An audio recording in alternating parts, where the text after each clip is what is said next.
acting channel. Nagalit na Carla Estrada itinangging hiwalay na sina Catherine at Daniel. Christy Ferman umalma. Alamin ang buong detalye.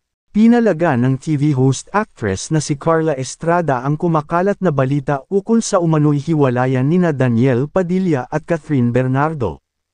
Ito ay matapos kumalat ang balita na mismong siya ang nagkumpirma na hiwalay na ang kanyang anak na si Daniel sa jowa at ka-love team nitong si Catherine.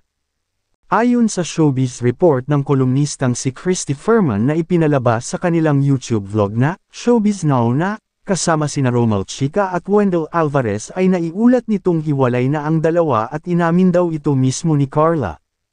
Okay, nandito na tayo ngayon sa pinakabuod ng kwentong ito na kami pong tatlo, Romel Chica at Wendell, ay maninindigan na hiwalay na po talaga si Daniel Padilla at si Catherine Bernardo. Umamin na po si Carla Estrada sa isa niyang kaibigan na wala na, tapos na. Pagbabahagi ni Christy. Ngunit nitong Biyernes, ibinahagi ng ina ni Daniel ang isang art card mula sa isang online news platform tungkol sa ibinalita ng kolumnista. Ito po ay walang katotohanan.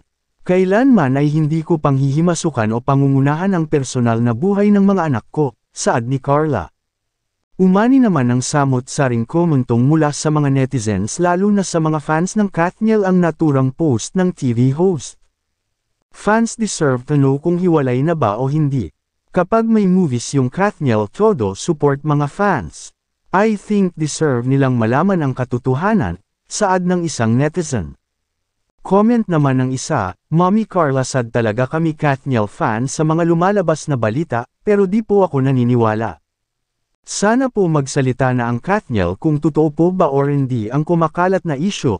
Isa akong fan ng Katniel kaya sobra akong nalulungkot sa mga isyong lumalabas.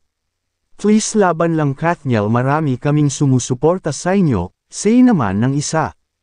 Matagal nang kumakalat ang balitang hiwalay na sina Catherine at Daniel ngunit hanggang ngayon ay wala pa ring opisyal na pahayag mula sa dalawa kung totoo nga ba o hindi ang chika.